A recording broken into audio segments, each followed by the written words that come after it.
네, 할렐루야. 네, 오후 샬롬 예배 가운데 나오신 모든 분들 축복하고 환영합니다. 시간이 되었으므로 제가 기도하고 예배 시작합니다.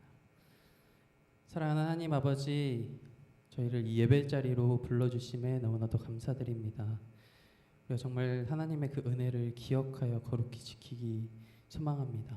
하나님, 이 시간 불러주셨사오니 오직 주님만 찬양하며 오직 주님께만 영광을 올려드릴 수 있는 이 시간 되게 하여 주시옵소서. 사랑하는 예수님의 이름으로 기도합니다. 아멘. 우리 함께 우리들이 싸울 것은 찬송가 350장 같이 찬양하겠습니다. 같이 박수 치면서 찬양하겠습니다. 우리들이 싸울 것은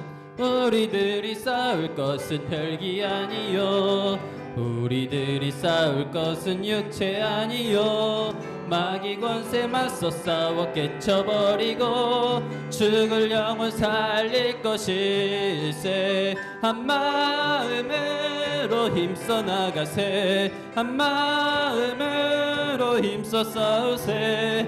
악한 마귀 군사들과 힘써 싸워서 승전고를 울리기까지. 우리들이 입은 갑옷 새가 아니요, 우리들이 가진 검은 강철 아니요, 하나님께 받아 가진 평화의 복음 거룩하신 말씀이로다.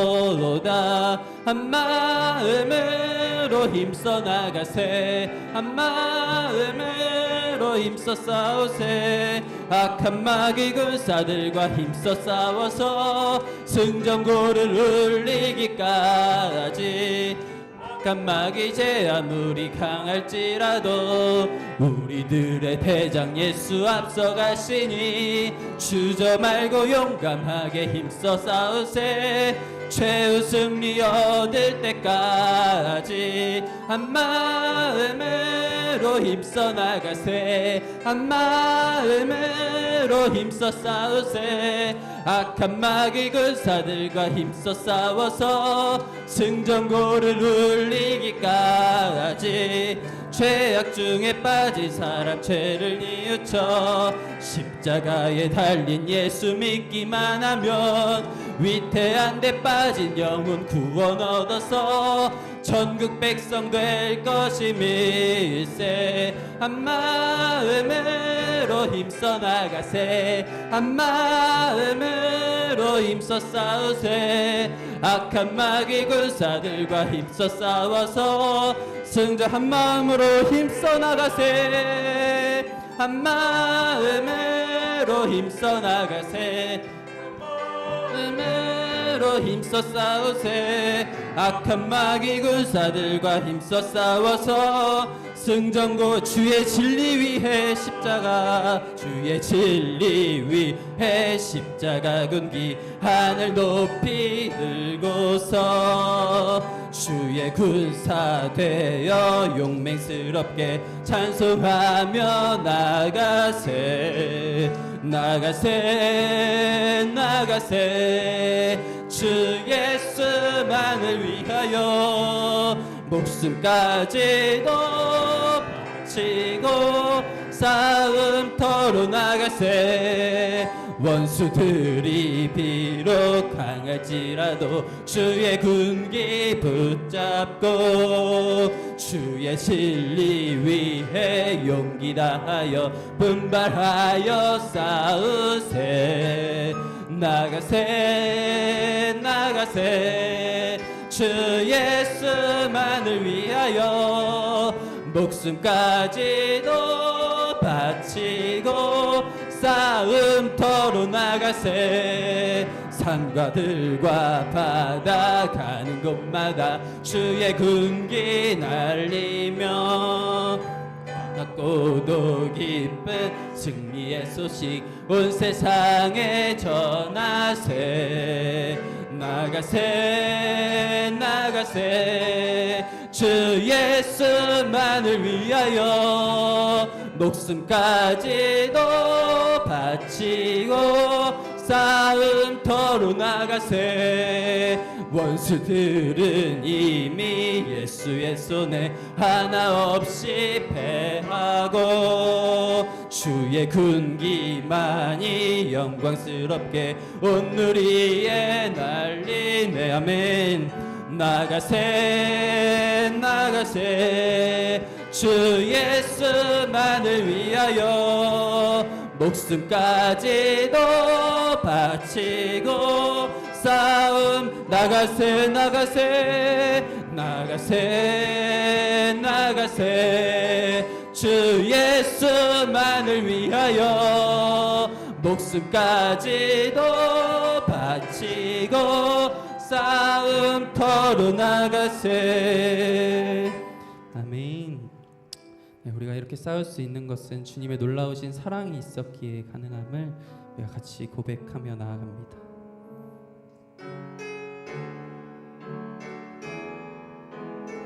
하나님의 사랑을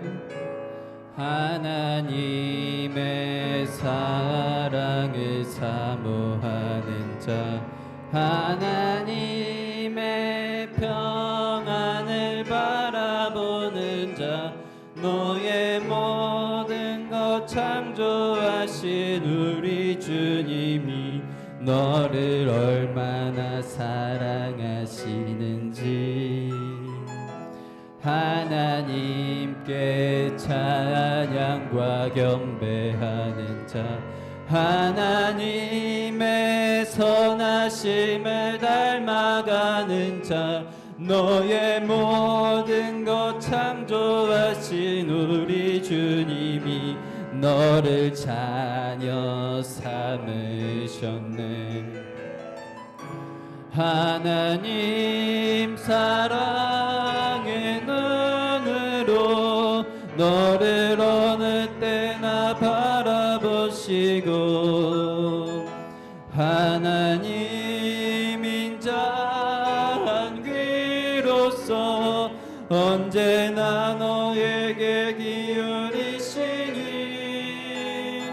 어두움에 밝은 빛을 비춰주시고 너의 작은 신음에도 응답하시니 너는 어느 곳에 있든지 주를 향하고 주만 바라. 처음부터 한 번 더 고백합니다. 하나님의 사랑을 하나님의 사랑을 사모하는 자 하나님의 평안을 바라보는 자 너의 모든 것 창조하신 우리 주님이 너를 얼마나 사랑하시는지 하나님께 찬양과 경배하는 자 하나님의 선하심을 닮아가는 자 너의 모든 것 창조하신 우리 주님이 너를 자녀 삼으셨네.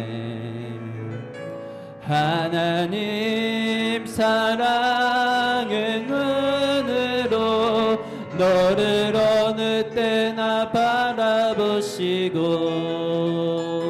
하나님 인자한 귀로서 언제나 너에게 기울이시니 어두움에 밝은 빛을 비춰주시고 너의 작은 신음에도 응답하시니 너는 어느 곳에 있든지 주를 향하고 주만 바라보. 하나님 사랑의 눈으로 하나님 사랑의 눈으로 너를 어느 때나 바라보시고 하나님 인자한 귀로서 언제나 너에게 기울이시니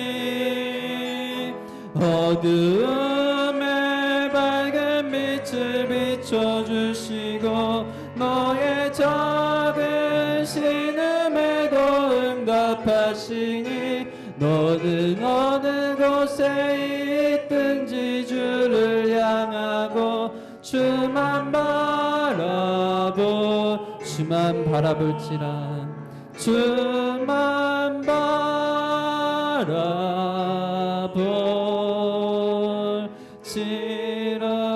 우리 이 시간 함께 기도하며 나아가기 소망합니다. 우리 찬양의 고백처럼 우리 이 시간 우리가 어디에 있든지 주를 향할 수 있는, 우리가 이 시간 주만 바라볼 수 있는 예배 자리 가운데 다가가게 하여 주시옵소서. 이 시간 주님의 그 놀라우신 사랑을 다시 한번 느끼며 우리가 또한 그 사랑을 고백하며 주님께서 우리에게 주시는 그 말씀 가운데 귀 기울일 수 있는 시간 되게 하여 주시옵소서. 우리 예배 시간을 위하여 같이 주여 한번 부르짖고 기도합니다. 주여. 아버지 주님, 우리를 이 자리로 불러주신 놀라우신 주님, 아버지 주님, 우리가 하나님의 사랑을 사모하는 마음으로 아버지 주님 나아가게 하여 주시옵소서. 우리 시간 오직 주님께 찬양과 경배를 올려드릴 수 있는 시간 되길 간절히 소망합니다. 주님 말씀하시옵소서. 아버지 우리가 정말 정신을 다하여 주님의 말씀에 귀 기울이며 들으며 또한 삶으로 살아갈 수 있는 우리가 되게 하여 주시옵소서. 아버지 주님께서 하시는 그 말씀을 기뻐하며 받아들이며 아버지 주님 앞에 나아가시옵소서.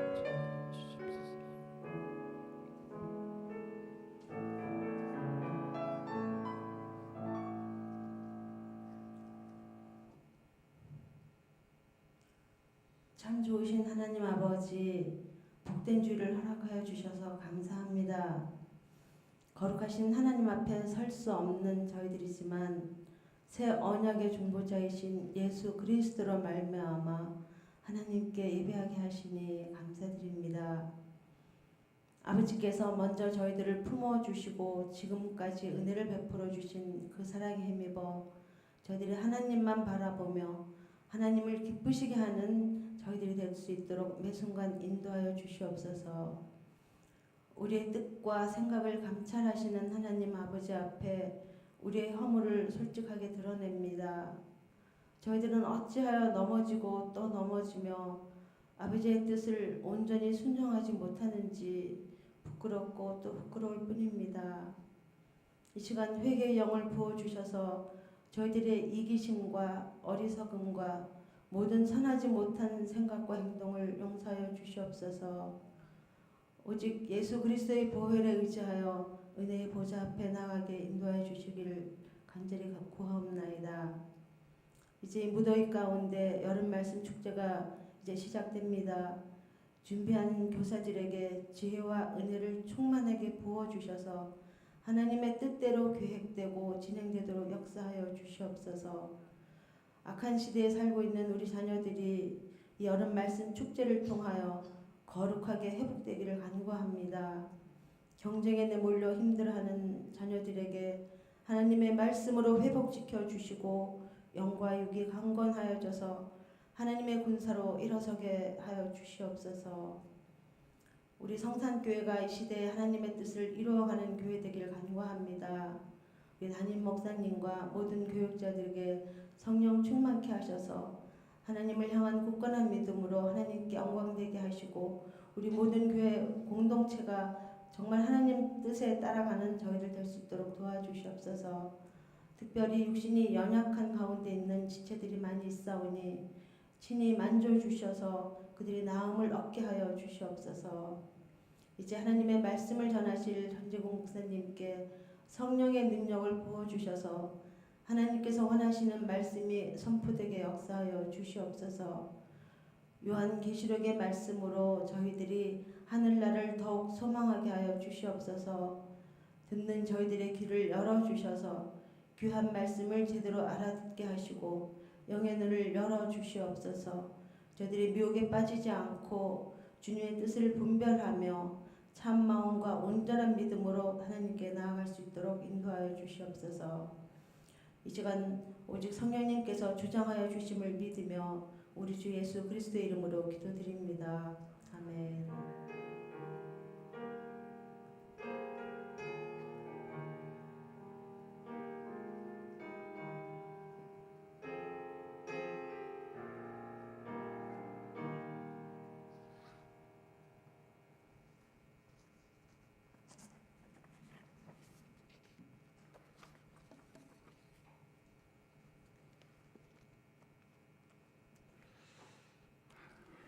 하나님 말씀은 요한계시록 9장입니다.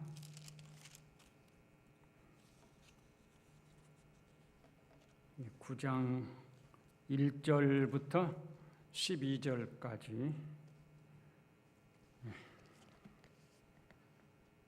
제가 봉독하겠습니다. 다섯째 천사가 나팔을 불매 내가 보니 하늘에서 땅에 떨어진 별 하나가 있는데 그가 무저갱의 열쇠를 받았더라. 그가 무저갱을 여니 그 구멍에서 큰 화덕의 연기 같은 연기가 올라오매 해와 공기가 그 구멍의 연기로 발미암아 어두워지며 또 황충이 연기 가운데로부터 땅 위에 닿으매 그들이 땅에 있는 전갈의 권세와 같은 권세를 받았더라.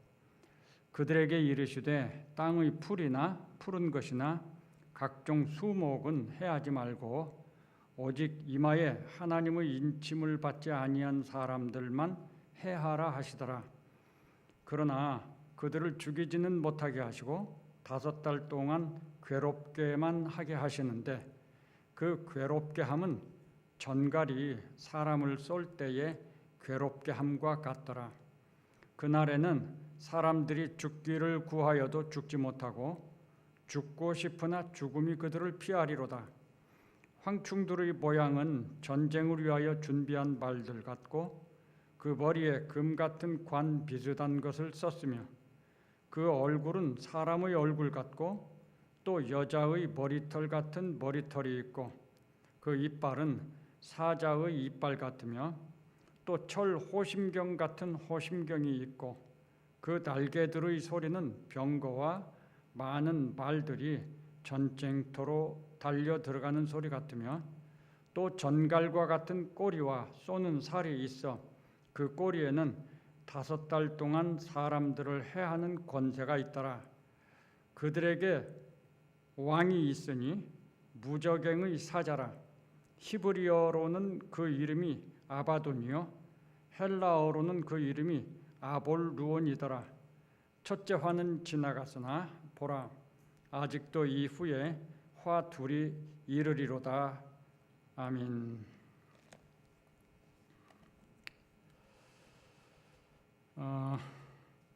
최근에 코로나의 변이가 또 발생해가지고 그래서 이제는 그 더블링이라고 하는 그러니까 일주일 전보다 2배로 확진자가 증가하는 그런 현상이 나타나고 있다. 그래서 코로나의 재유행을 염려하는 그러니까 4차 백신을 맞아야 된다고 하는 이런 소리들이 나오고 있죠. 어떤 마음이 드시는지 모르겠어요. 그런 이야기들을 접할 때에. 그렇지만 우리 하나님의 백성이고 자녀들은 그런 두렵게 여겨지는 이야기들로 인해서 마음의 평안을 빼앗기는 일은 없어야 하는 것입니다. 지난 시간에 이 세상에서 일어나는 온난화라고 하는 것을 성경의 말씀과 비추어서 대조해 가면서 세상에서는 온난화라고 하지만 그것이 성경으로 볼 때는 첫 번째부터 네 번째 나팔까지의 그 상황일 수 있다. 그것이 그것이다. 이렇게 말하는 건 사실 어려운 거예요. 그럴 수 있다. 이렇게 말씀을 드렸습니다. 우리는 마땅히 지금 우리가 살고 있는 이 세상에서 일어나는 천재지변, 여러 가지 온난화로 인한 그런 사건들, 상황들을 보면서 지금이 성경에서 말하는 그때인가 이렇게 그 상관성을 유심히 지켜봐야 되는 것입니다. 마찬가지로 오늘 이 5번째 나팔, 첫 번째 화라고 불리우는 5번째 나팔의 이야기도 그렇게 우리들은 관심을 갖고 또 주목해야 될 일이라고 하는 것입니다. 먼저 우리가 기억해야 될 것들이 있는데요. 첫째는 징조와 나팔, 그리고 세상에서 일어나는 사건들은 서로 연관성이 있다는 것입니다. 이게 그냥 일어나는 게 아닙니다. 세상의 일들이 마지막 때에 하나님께서 행하시는 일들이거든요. 그렇기 때문에 그런 일들에 대해서 예수님은 징조로 말씀하셨고, 나팔은 보다 더 구체적으로 그런 현실 사건들, 상황들을 통해서 보여주는 거거든요.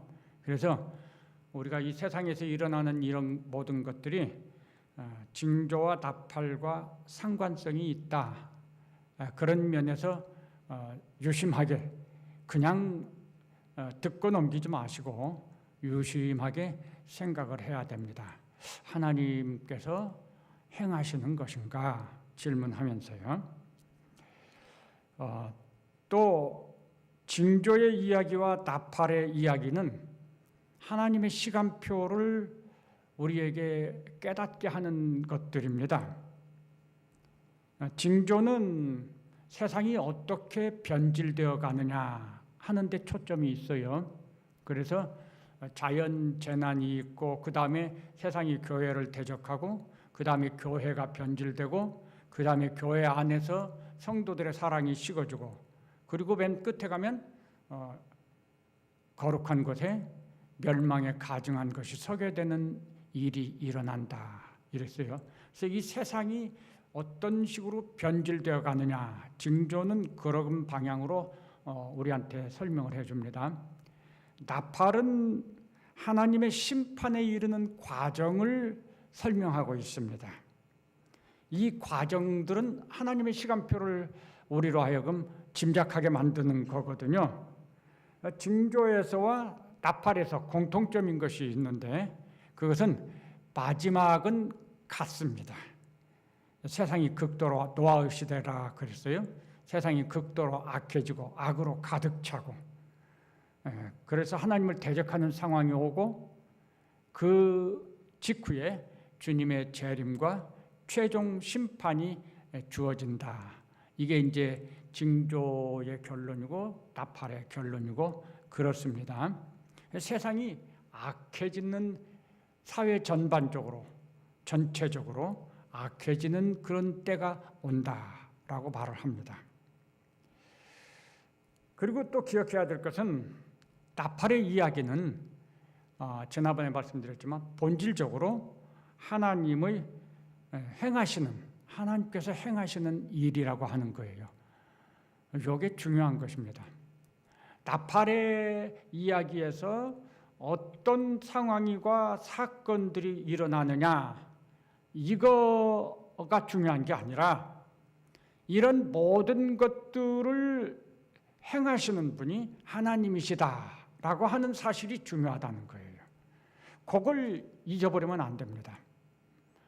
자칫 우리가 사건이나 상황들을 보면서 하나님이 주권자라고 하는 걸 놓칠 때가 있어요. 그러면 이제 우리 마음에 두려움과 염려가 생기기 시작하는 것입니다. 그래서 이제 그런 차이점들, 하나님께 초점을 맞추고 하나님의 행하시는 일이라고 하는 것을 우리가 이렇게 기억해야 되는데, 사건과 상황들을 바라보면서 막 염려하고 두려워할 수 있는 이 차이가 어떤 경우에 좀 발생하느냐, 저는 여러 가지 설명을 할 수 있겠지만 표현의 방식의 차이다 이렇게 생각을 합니다. 예를 들어서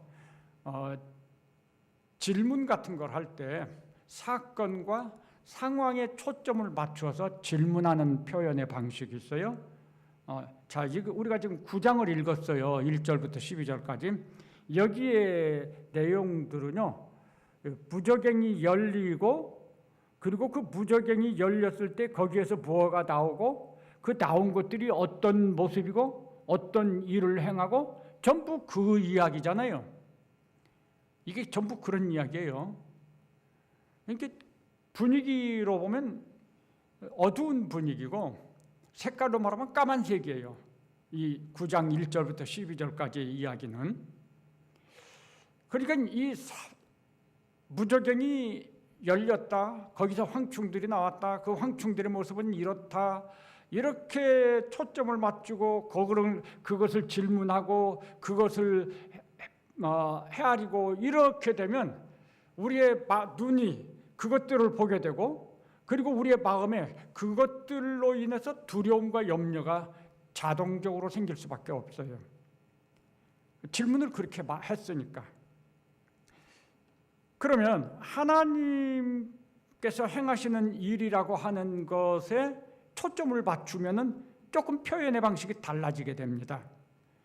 나팔은 하나님의 심판이잖아요. 하나님께서 행하시는 일이잖아요. 그러니까 질문을 할 때 하나님을 주어로 해서 질문을 하면 전혀 다른 의미가 돼버려요. 예를 들어서 무저갱이 무엇이냐 이렇게 질문하는 게 아니고요. 첫 번째 화에서 하나님이 사용하시는 도구는 어떤 것일까? 이렇게 하나님을 주어로 해서 질문을 하는 거예요. 또 하나님은 황충들에게 어떤 명령을 하셨는가? 그럼 하나님이 행하는 일들이거든요. 그러니까 우리의 느낌이 달라지는 거예요. 초점이 하나님의 행위에 맞춰지게 됐거든요. 이게 별거 아닌 것이 아니에요. 엄청난 차이가 있습니다. 우리의 마음에 느낌을 주는 데는. 그래서 우리가 이 특별히 계시록을 읽을 때 하나님의 행위다. 그래서 하나님이 어떻게 행하시는가? 하나님이 왜 그렇게 행하시는가? 하나님이 무엇을 행하시는가? 하나님이 어떤 걸 통해서 역사하시는가? 항상 질문을 하나님을 주어로 해서 질문하면 좋겠다. 그런 생각을 합니다. 그런 방식으로 해서 오늘 이제 이 9장을 말씀을 드려보려고 해요. 첫 번째로는 하나님께서 무저갱을 열게 하시는 거죠. 무저갱이 저절로 열리는 법은 없습니다. 하나님께서 허락하셨기 때문에 열리는 것입니다. 그게 이제 그러면 이 무저갱은 어떤 것이냐? 베드로 후서 2장 4절에 보면 하나님이 범죄한 천사들을 용서하지 아니하시고 지옥에 던져 어두운 구덩이에 두어 심판 때까지 지키게 하셨다. 그래서 이 무저갱은 범죄한 천사들, 사탄과 그 사탄의 무리들이 갇힌 감옥입니다. 무저갱은 감옥이에요. 땅속 깊은 감옥이라고 할 수 있겠습니다. 거기 갇히면 자기네들이 스스로 그곳에서 빠져나올 수가 없는 곳입니다. 계시록 20장 1절부터 3절까지 보면 무저갱과 연관한 표현이 또 나옵니다. 거기는 한번 좀 찾아보시죠. 계시록 20장 1절부터 3절.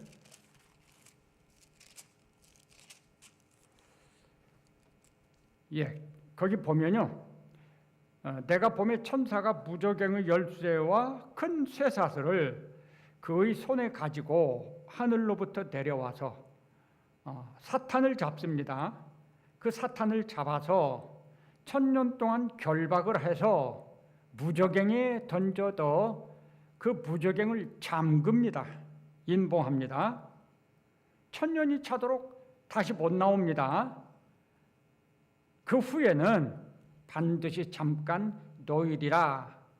그래서 7절에 보면 1000년이 참에 사탄이 그 옥에서 놓여 이렇게 말씀됐죠. 그러니까 여기 계시록 9장에서 무저갱이 열린다라고 할 때 이 말씀은 20장 1절부터 4절 그리고 7절과 연결이 되는 말씀인 거예요. 누가 이 사탄을 무저갱에 갖다 잡아 넣었습니까? 천사가. 하나님의 권세를 위임받은 하나님의 종인 천사가 잡아 넣었고, 그리고 하나님께로부터 그 무저갱의 열쇠를 받아서 잠그고 인봉했습니다. 하나님의 허락이 없이는 아무도 그 속에서 나올 수가 없고 열어줄 수 없습니다. 그 사탄이 무저갱에 그 무리가 갇혀 있는 시간이 1000년이라고 그랬어요. 그리고 1000년이 참에 놓여 나온다고 그랬잖아요. 그러니까 9장 1절에서 무저갱이 열린다고 하는 이 시간은 지금 언제를 의미하는 것입니까?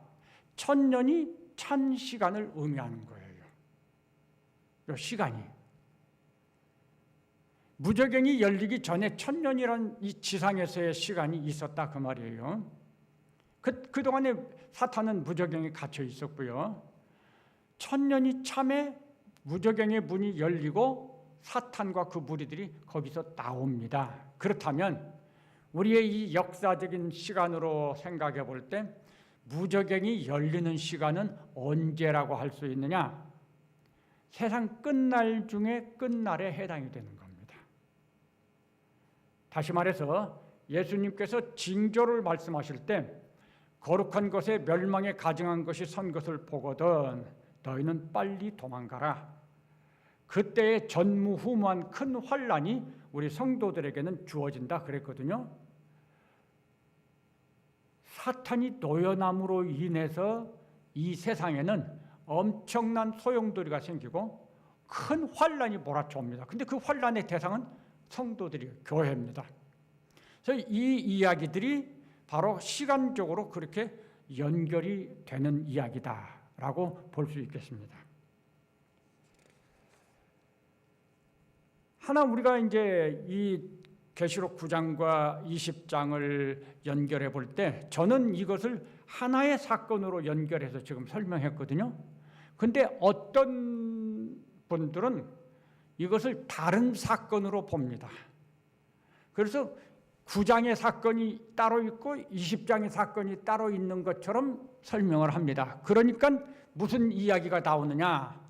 휴거가 있고 1000년이라는 시간이 땅 위의 시간이 아니라 공중에서 주님과 함께 따로 있는 시간이다. 이렇게 설명을 하거든요. 그분들은. 물론 우리가 선택은 자유입니다만은 근데 저는 그 설명은 틀렸다고 생각합니다. 그건 이제 이 성경 계시록을 계속 설명을 드리면 충분히 이해가 되실 거예요. 왜냐하면 가장 중요하게 여기 1000년이라는 시간은 공중에서 주님과 함께 성도들이 따로 노는 시간이 아니고 이 지상에서의 시간을 의미하기 때문에 그렇습니다. 그건 명백하게 이 1000년은 지상에서의 시간이에요. 자, 그러면 방금 말씀드린 것처럼 무저갱이 열리는 시간은 1000년이 참매의 시간인 거예요. 여기 9장 1절에서는 이런 표현이 있어요. 하늘에서 땅에 떨어진 별 하나가 있는데 근데 그 존재가 무저갱의 열쇠를 받고 무저갱을 연다. 이 표현이 상당히 애매합니다. 하늘에서 천사가 내려와서 이렇게 말하면 아무 마음에 걸림이 없어요. 그런데 떨어진이라고 표현을 한 거예요. 떨어진다는 말은 조금 긍정적인 표현이 아니잖아요.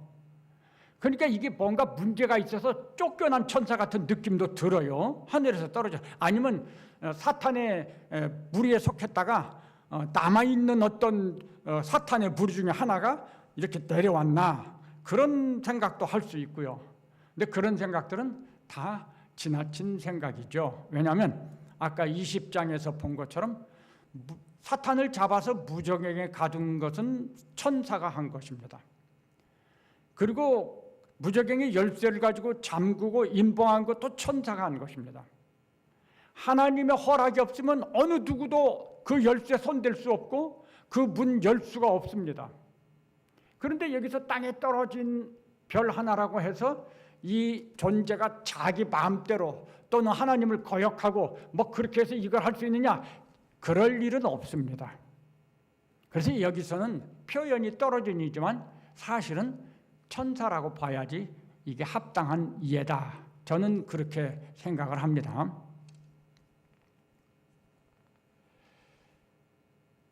무적행이 열립니다. 그러니까 거기서 이제 나오는 존재들이 있죠. 그 존재들을 갇혀 있다가 나오는 존재를 황충이라고 했습니다. 근데 이 황충이 한 마리가 아니에요. 황충들이에요. 그래서 이 무리, 굉장히 많은 무리인데 이 무리에는 왕이 있다 그랬어요. 무적행을 사자라. 히브리 이름이 있고 헬라어 이름이 있죠. 그건 뭐 중요한 거 아니라고 봐요. 그러면 이게 누구냐? 이게 이 왕이 사탄이라고 해야지 적절하겠죠.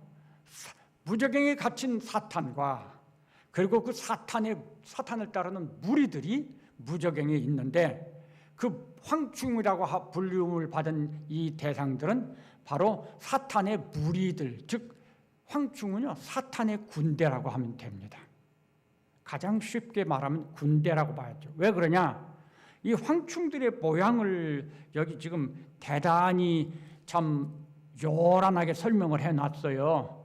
우리가 이제 이런 요란한 설명에 미혹받으면 안 돼요.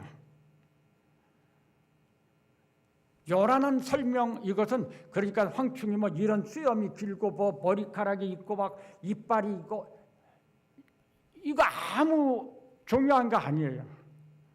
그러면 왜 황충을 이런 식으로 설명을 해놨을까요? 그것은 황충의 그 힘, 능력이 어떤가 하는 것을 지금 나타내고 있는 표현 방식이잖아요. 황충은 우리가 생각하는 것보다 훨씬 강맹합니다. 마치 고대 영화에서 나오는 그 용맹한 전사들 같은 모습을 하고 있다는 거예요. 근데 사실은 6번째 나팔에서도 그런 비슷한 표현이 또 나와요. 이게 같은 그런 맥락 속에서 볼 수 있는 표현이라는 거거든요. 황충은 굉장히 능력을 가지고 있다는 거죠. 그리고 또 권세를 받았다는 말이 있어요. 궁금한 것은 하나님께서 황충들에게 명령을 했으니까 그 권세를 하나님이 주셨을까? 라고 질문해 볼 수가 있어요. 근데 실제로 이 황충들은 사탄의 무리잖아요. 사탄의 군대. 그러면 황충들이 가진 권세는 하나님이 준 것이라고 하기보다는 사탄이 준 거라고 하는 게 더 적절할 것 같아요. 사탄도 그런 능력이 있어요. 중요한 것은 이 권세를 누가 줬느냐 하는 게 아니에요. 이 권세를 받았다는 말이 무엇을 의미하느냐 하는 거죠. 황충들이 권세를 받았다고 하는 것은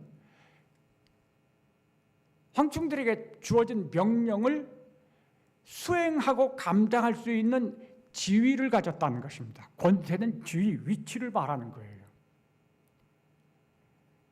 그리고 그런 것들을 감당하고 실행할 수 있는 용맹한 능력을 가지고 있는 거예요. 이 황충들이 아무것도 아닌 게 아닌 거예요.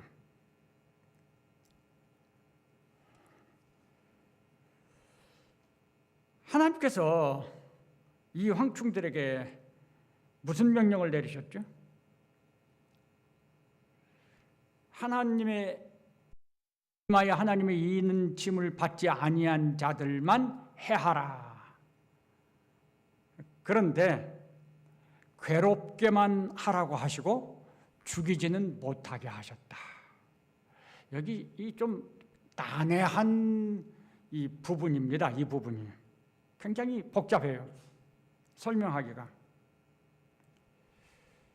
하나님께서 명령하십니다. 황충들은 그대로 따라야 맞는 것이지요. 근데 죽이지 못하게 하시고 괴롭게만 해라. 근데 그 괴롭게 하면 정도가 어느 정도냐? 전갈이 쏠 때와 같은 그런 고통이 주어지는 거예요. 5달 동안 이 표현은 황충들이 활동할 수 있는 시간을 제한한 것입니다. 어떤 면에서 코로나라고 하는 것이, 저는 이게 이제 황충들로 인한 이것을 전염병으로 이해를 해봅니다. 이게 전염병의 문제겠다. 근데 오늘날 이 시대에 우리가 살면서 보면 코로나가 전염병이에요. 어떤 점에서 황충의 이 행사들과 코로나가 이렇게 공통 부분이 있느냐? 그것을 우리가 한번 생각해 볼 필요가 있겠죠. 우선 그 사람에게 직접적이라는데 5번째 납발부터는 화로 설명이 되는데 그 화로 설명되는 것은 사람에게 직접적이라는 것에 있어요. 그래서 사람이 고통을 느끼는 그 감각이 비교가 안 돼요. 직접 고통을 당하니까. 그래서 이 황충도 그렇고 코로나도 그렇고 사람에게 직접적인 거예요. 그 다음에 이 전염병을 가져오는 매개체가 좀 공통점이 있어요. 코로나의 매개체는 박쥐잖아요. 근데 이 박쥐에게 있는 그 병균을 이 악한 자들이 악한 어떤 목적을 가지고 실험실에서 조작하고 뭘 하다가 이게 밖으로 유출됐다, 이런 말이 있어요. 본래 매개체는 이 박쥐예요. 근데 황충으로 인해서 주어지는 그 괴롭게 함도 황충이 메뚜기라고 설명을 해요. 근데 메뚜기라고 보기에는 너무나도 험상스러운 용맹한 모습을 하고 있긴 하지만요, 비슷한 그런 그 종류의 매개체로부터 나와졌다라고 하는 것을 생각해 볼 수 있을 것 같아요. 그 다음에 코로나도 그러고 황충도 그러고 괴롭게 하면서 그 고통이 큽니다. 지난주에 말씀드리기를 이 나팔로 인해서 시작된 종소리, 하나님의 심판의 그 경계의 종소리가 한 번 나오면 일정한 시간 있다가 사라지는 것이 아니라고 그랬죠. 한 번 나오면 그것이 계속 진행되고 점점 더 커지는 겁니다. 요란하게. 그리고 그게 막 가득 차지는 그런 때까지 가는 거예요. 그런 과정에 2번째 나팔을 불고 3번째 나팔을 불고, 그래서 종소리가 겹치고 있는, 그리고 막 종소리가 점점 커지고 중첩되고 세상이 아주 소란스러워지고, 역시 이 황충의 이야기도 없어지는 게 아니에요. 나왔으니까 계속해서 이게 진행된다는 거예요. 언제까지? 끝까지 가는 겁니다. 점점 상황이 더 힘들어지고 커지도록 돼 있어요. 이것이 코로나라고 할 때, 제가 금년 1월인가요? 우리 성산교회에 와서 맨 첫 번째 한 설교가 이 계시록 9장을 가지고 코로나와 연관해서 말씀을 드렸었습니다. 기억하시는지 모르겠어요. 그때 저는 코로나가 만일 이 5째 나팔과 연관이 되는 것이라면 코로나는 사라지지 않는다. 코로나는 변이가 계속 일어날 것이고, 그리고 그 변이는 더 힘들어지는 상황으로 갈 수밖에 없다. 그렇게 말씀드렸던 기억이 있어요. 지금 우리가 현실을 볼 때 코로나가 우리가 사라지기를 열심히 기도하지만 코로나는 사라지는 게 아니에요. 백신이 코로나의 그 변이를 뒤쫓아가지를 못해요. 코로나가 점점 극성스럽게 막 변이를 일으켜가지고 괴롭게 하죠. 최근에 나온 그 코로나 변이는 상당히 그 고통을 더 크게 한다고 그래요. 그래서 4차로 백신을 다시 맞으라. 백신 이미 3번 맞은 사람도 또 걸린다. 안 맞으면 중증이 될 가능성이 있으니까 맞으라. 이렇게 지금 말들이 나오고 있거든요. 그런 걸 볼 때 코로나와 여기 황충의 이야기는 상당히 서로 공유되는 부분이 많이 있다. 이것이 이것이다, 그건 아니에요. 전 점쟁이가 아닙니다. 그리고 제가 하나님도 아니고, 다만 현재 상황을 말씀을 가지고 볼 때에 그럴 가능성이 있겠다. 그래서 주시해 보는 거죠. 이 코로나가 어떤 식으로 변화가 일어나고 이게 어떻게 우리의 삶에 영향을 미칠까, 그런 것들을 주시하면서 과연 여기 5번째 나팔에서 말하는 첫 번째 화가 그것이 바로 이 코로나 사건을 의미하는 것일까? 이거 주의하여서 보는 것이죠. 우리는 그렇게 해야 돼요. 세상 사람들은 온난화라고만 말합니다. 전염병 이렇게만 말합니다. 그런데 우리 교회와 성도들은 거기까지만 보면 안 돼. 육신의 눈으로 그것만 보면 안 되고, 이것이 계시록에서 말씀하고 있는, 또 예수님이 말씀하고 있는 징조나 나팔이나 이것들과 연관이 된 것일까? 이렇게 질문하면서 주목하고 바라봐야 돼요. 경계심을 가져야 돼요. 이걸 못하면은 이 다섯째 나팔에 불리는 이 시간은요, 무제경이 열리는 시간이라고 그랬잖아요. 그 시간은 천년이 찬 시간이란 말이에요. 그러면 그 시간은 큰 환란이 코앞에 다가온 시간이고 주님의 재림이 정말 가까이 온 시간인 거예요. 성경적으로 볼 때. 만일 우리가 주의하여서 살펴보지 못하고 그걸 보면서 조금 시간 여유가 있더라도 우리는 경각심을 갖고 준비해야 돼요. 사실은 준비하라고 이런 것들을 알려주시는 거니까. 근데 준비하지 못하고 있으면 태풍이 불어올 때 휩쓸려서 날아가 버립니다.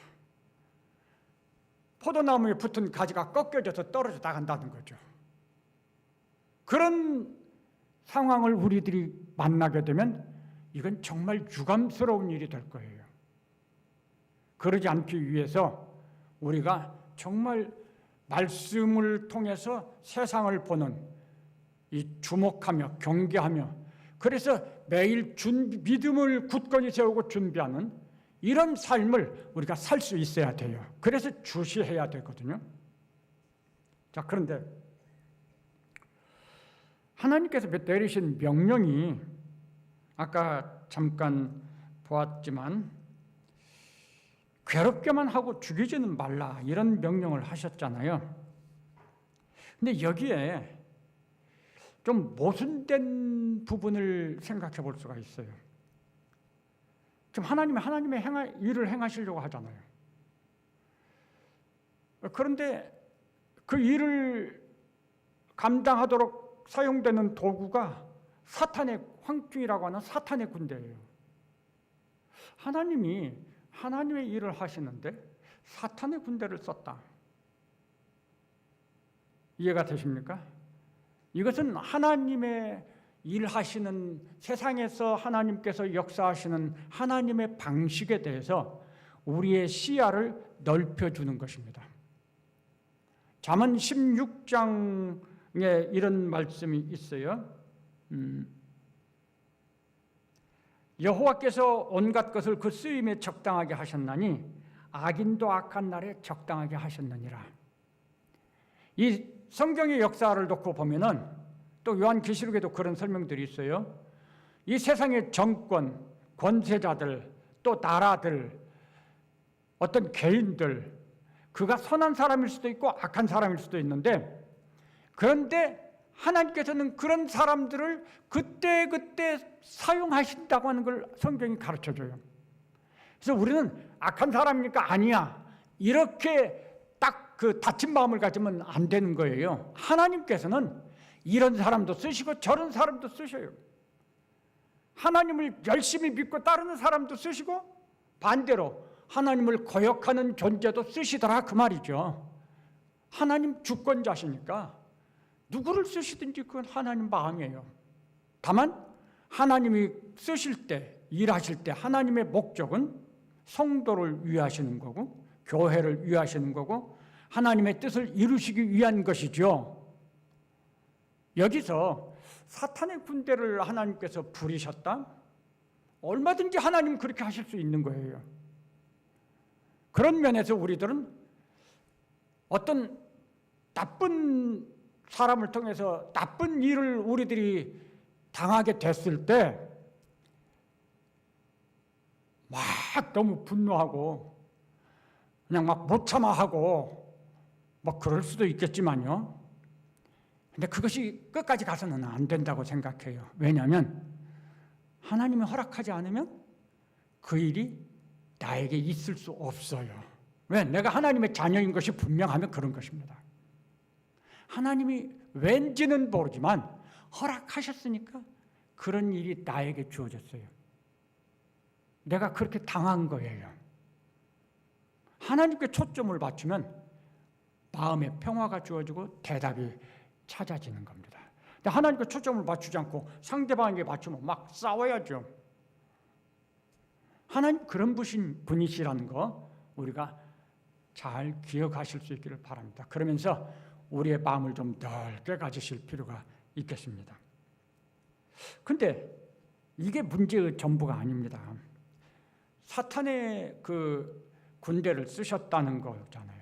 그리고 명령을 하십니다. 죽이지는 말고 해롭게만 괴롭게만 해라. 참 궁금한 명령이에요. 이 고통이 정갈에 쏘는 것과 같은 고통이라고 했으니까 엄청난 고통인 거예요. 사실 저는 정갈에 물려보지 않았습니다. 근데 들은 바로는 그래요. 엄청난 고통이라고. 차라리 죽는 것이 더 낫다 이렇게 여길 만큼 참 고통이 크다는 거죠. 그런데 왜 그런 고통을 괴롭게만 하고 고통을 주는 것인데 죽지는 못하게 하시는 거잖아요. 죽으려고 하면 죽음이 피한다 그랬어요. 자, 이런 상황이 하나님 도대체 무슨 생각을 하고 계실까?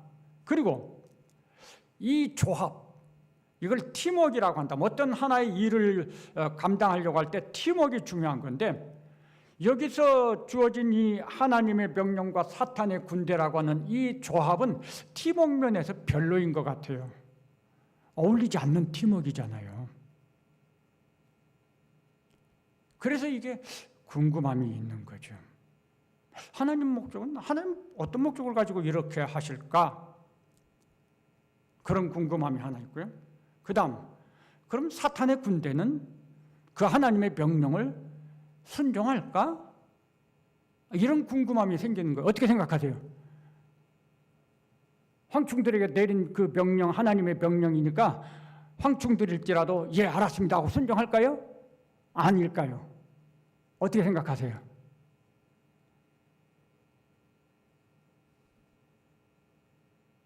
마음속에 다 생각을 하셨겠죠?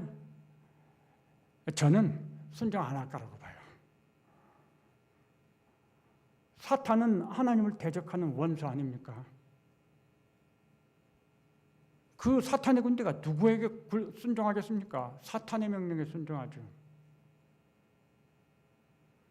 그런데 하나님이 그 사탄의 군대의 명령을 한 거예요. 아마 겉으로는 순종하는 척 하겠지요. 그런데 뒤로는 딴 생각하고 딴 행동할 것이라고 저는 생각합니다. 그래서 사탄이 그럼 무슨 행동을 할까? 사탄은 틀림없이 하나님의 명령한 이것을 자기의 목적을 달성한 기회로 이용하려고 할 거예요. 뭔가 나쁜 마음을 가지고. 저는 그렇게 생각해요. 그러면 하나님께서 사탄의 군대에 이렇게 명령하셨을 때 하나님은 저 사탄의 군대 황충들이 순종할 것이다 이렇게 아셨을까요? 아니면 내가 이렇게 명령했지만 저것들 순종하지 않을 거야 라고 생각하셨을까요? 어떻게 생각하십니까? 저는 하나님 다 아시는 분이잖아요. 사탄의 군대가 하나님 뜻대로 순종하지 않을 것 아셨을 거예요. 그러면 아시면 왜 하나님이 그럼에도 불구하고 명령을 그들에게 내리셨을까? 하나님은 얼마든지 다르게 행하실 수 있는 분인데 왜 그렇게 명령을 하셨을까? 제가 이 문제, 이 복잡한 문제에 대해서 골머리를 앓고 이 깨달음을 얻기 위해서 정말 몇 날 며칠 고민하고 고생했는지 모르겠어요. 저 나름대로 깨달은 것을 말씀을 드리면, 물론 황충의 그 군대, 사탄의 군대는 겉으로는 순종하는 척하지만 실제는 순종하지 않고 사탄은 자기의 야망을 이루는 수단과 기회로 활용했을 거라고 봐요. 하나님 물론 그거 다 아셔요. 그럼에도 불구하고 하나님은 허락을 하셨어요. 그러면 사탄이 목적하고 있는 것은 뭐고 하나님이 목적하고 있는 것은 뭘까요? 사탄이 마지막 때 1000년이 지난 그 시점에서 놓여놨죠. 이 시점은 마지막 시간에 해당이 되는 거예요. 그렇다면 이 시점에 사탄이 놓여놨다고 하는 것은 이제 이 이후의 계시록의 이야기들을 종합해 보면 사탄이 최후의 발악을 하는 시간입니다. 사탄이 어떤 방식으로 최후의 발악을 하고 하나님을 대적할 것이냐? 자기 편을 긁어모아요. 추종자들을 긁어모아요. 그래서 이 계시록에 그런 표현들이 나옵니다. 세상의 사람들 가운데는 우리가 이마에 하나님의 인침을 받지 아니한 자들이라고 했지만 사실 하나님의 인침을 받았는지 안 받았는지 우리는 모르거든요. 그게 머리에 이렇게 나타나 있는 게 아니거든요. 아무도 몰라요. 하나님만 아시고. 그런데 그들 가운데는 하나님의 잃은 양도 있을 수 있고 궁극적으로는 사탄의 무리에 포함돼서 사탄의 군대로 하나님을 대적할 무리들도 있어요. 근데 그걸 찾아내는 방법이 뭐냐? 사탄이 강한 힘을 가지고 위협하고 협박하고 억압하고 그게 계시록 13장의 이야기입니다. 그리고 세상적인 어떤 걸 가지고 비옥하고 기적을 행하면서 13장의 이야기예요. 그러면서 비옥을 하는 거예요. 성도들을 향해서는 환란이 와서 막 흔들어대고 비옥을 하는 것이고 이 시간이 사탄이 자기의 세력을 키우고 모으는 시간이 될 수 있겠구나. 그럼 하나님의 목적은 뭘까요? 그런 거를 다 짐작하고 아실 터인데 그 하나님 왜 그럼 그렇게 만드셨을까? 하나님은 사탄으로 하여금 마음껏 사탄이 자기 욕심껏 행하도록 허락하셨다는 거죠. 사람들은 선택해야 될 거예요. 삶의 어려움 앞에서 전염병의 위협 앞에서 또는 여러 가지 참 협박과 또는 미혹의 이런 일들 앞에서 사람들은 하나님의 입장과 사탄의 입장에는 사람들의 입장이 있어요. 하나님의 생각도 모르고 사탄에 대해서도 잘 몰라요. 세상은. 그런데 내 앞에 그런 상황들이 벌어졌어요. 그럼 나는 선택을 해야 될 거예요. 어떻게 하냐? 적당하게 세상과 타협하고 세상에 굴복하고 이 징조에 있는 이야기죠 이게. 그러면서 끌려가는 사람도 있고 따라가는 사람도 있겠죠. 자동적으로 사탄의 무리들 그들이 다 사탄의 군대가 돼요 나중에는. 그렇게 해서 한편의 무리들이 형성이 되겠죠. 또 한편으로는 그런 속에서 아니야 난 그래도 하나님을 믿고 살래. 하나님의 양은 자기 목자의 음성을 알고 목자가 부르면 따라간다고 했거든요.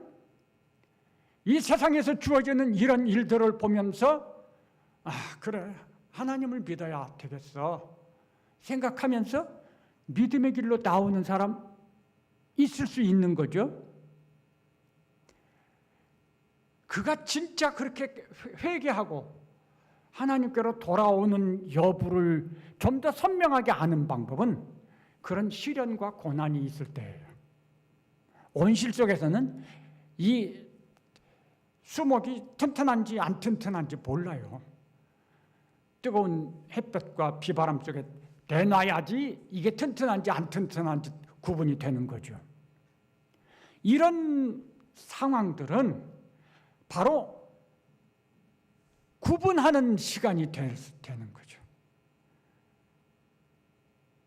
결국 이 계시록 9장에서 하나님의 목적이 왜 하나님께서 이런 것들을 허락하실까? 제가 깨닫고 생각한 것은 마지막 시간이 하나님의 구분의 시간이구나.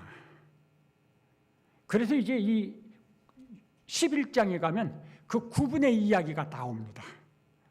그리고 그 구분이 완성되는 그때가 재림의 시간이에요. 이게 이제 여기에 바로 나와요. 이 9장의 전체적인 분위기를 보면 사탄의 이야기만 있잖아요. 무저갱이 열리고 성도들의 이야기는 없어요. 이 9장 자체, 5번째 나팔 자체가 캄캄한 색인 거예요. 이건 뭘 의미할까? 예수님이 마지막 때의 시대를 말씀하시기를 노아의 시대와 같다. 죄로 가득 찬 세상. 그리고 사람들의 성향이 죄악으로 가득 차 있어요. 하나님께서 사람들의 성향이 그렇다는 것을 보시고 너무 마음이 안타까웠어요. 그래서 노아의 그 홍수를 통해서 세상을 멸하시는 거잖아요. 심판하시고. 노아의 시대와 같다. 노아의 시대는요, 세상이 까만 세상이 되는 거예요. 우리가 살고 있는 이 세상이 지금은 상당히 밝은 면이 있잖아요. 아직도 우리 한국은 교회들이 이렇게 있고 성도들이 있고 기도하고 말씀대로 살려고 하고 그러잖아요. 그런데 시간이 가면 세상은 까만 세상이 된다는 거죠. 그 속에서 끝까지 하나님의 말씀을 붙잡고 예수 그리스도 안에서 믿음에 굳게 서 있는 성도들이 있어요. 그래서 이 세상은 마지막에 두 부류로 선명하게 구분이 되도록 되어 있습니다. 그래서 이 영적 싸움이, 엄청난 영적 싸움이 벌어지는 거예요. 이게 성경의 흐름이에요. 지금 계시록의 흐름. 하나님이 목적하시는 것은 궁극적으로 구분의 시간을 지금 우리한테 보여주는 거구나. 자, 제가 말씀드린 이것이 상당히 일리가 있다고 생각을 하신다면, 그러면 우리는 어떻게 이런 상황에 대응을 해야 할까요? 준비를 잘 해야 되겠죠. 우리는 첫 번째로 우리가 살고 있는 이 현재의 세상이 어느 시점에 이르렀느냐, 여기에 상당히 관심을 좀 가지셔야 됩니다. 아직 살 날도 많고 이 세상은 어떻게 급격히 변하는 게 아니야. 우리의 미래는 아직 창창해. 좋은 세상을 기다려 라고 생각을 하면서 세상을 살 것이냐, 아니면 성경 계시록에서 말씀하시는 것처럼 이 세상이 지금 하나님의 나라를 완성하게 이루기 위해서 그 방향으로 가고 있는데, 그 시점이 5째 나팔, 즉 주님의 재림의 시간이 가까워진 말세 중에 말세에 가까운 시점이냐, 요거를 관심 있게 살펴보셔야 하는 겁니다. 그 다음에 이제 두 번째로는 항상 말씀드리는 거지만 믿음을 확고하게 준비해야 됩니다. 이렇게 캄캄한 세상이 될 거예요. 노아의 시대같이. 그때 우리는 그 속에서도 역시 여전히 하나님은 살아계셔. 하나님은 여전히 나를 붙잡고 계셔. 이 믿음을 가지고 살 수 있느냐? 우리에게 주어지는 그 캄캄함 속에서 하나님 어디 계셔? 하나님이 나를 붙잡고 보호하는 게 어디 있어? 이렇게 하고 살 것이냐? 우리 믿음을 굳건히 하고 말씀 따라 사는 이것을 정말 철저히 준비하셔야 돼요. 지금이 그런 준비의 시간이라고 하는 걸 이해하셔야 됩니다.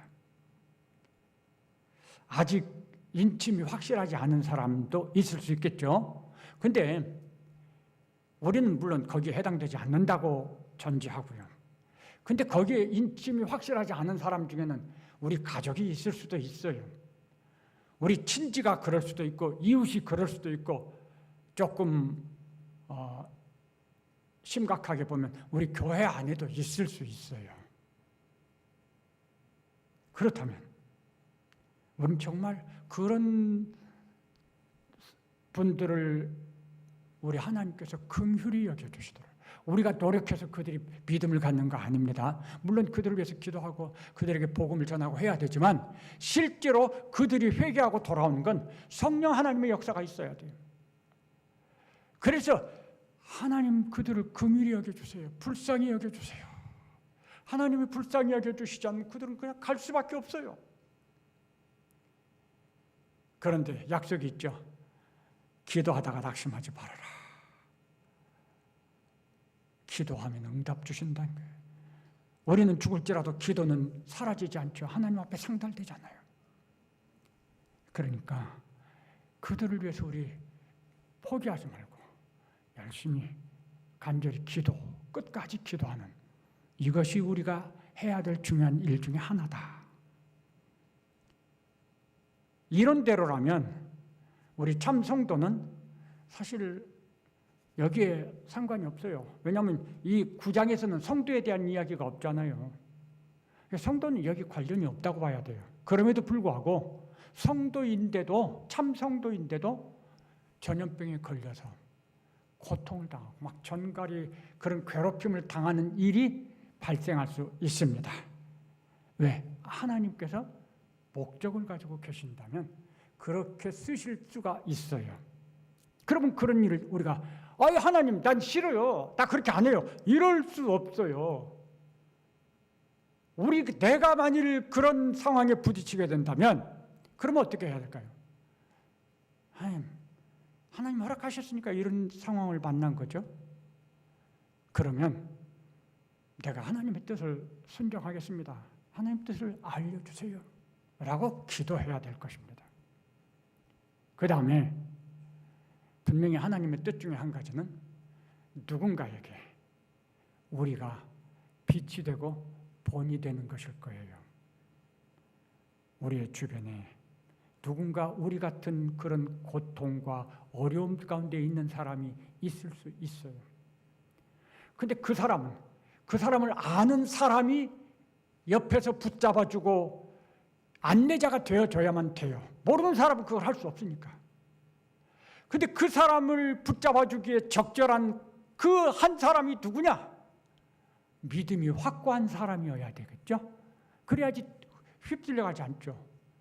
믿음이 확고하지만 하나님의 뜻에 자기를 전적으로 헌신하고 하나님의 주권에 하나님의 뜻이라면 내가 따르겠습니다라고 생명을 내놓고 헌신할 수 있는 그런 준비가 되어 있어야 되겠죠. 어쩌면 우리가 믿음으로 굳게 서 있음에도 불구하고 그런 고통의 상황을 만난다면 하나님께서 특별하게 쓰실 뭔가 상황이 있나 보구나. 하나님 깨닫게 해주세요. 내가 하나님의 뜻을 따르겠습니다. 라고 헌신의 기도를 하셔야 된다고 저는 봐요. 하나님은 아무렇게나 의미 없이 행동하지 않습니다. 하나님 우리를 통해서 역사하시기를 원하십니다. 우리에게 하나님께서 어떻게 행하시느냐? 어떻게 행하시든지 바울의 말대로 하면 살든지 죽든지 내가 주님의 영광을 위해서 살겠습니다. 나의 삶을 통해서 나의 죽음을 통해서 주님의 뜻을 이루시고 주님께서 영광을 받으십시오라고 하는 것이죠. 아무쪼록 우리 성도들 여러분들과 또 우리 교회를 통해서 하나님이 그렇게 당신의 기뻐하시는 뜻을 이루어 갈 수 있게 되기를 바랍니다. 기도하시겠습니다.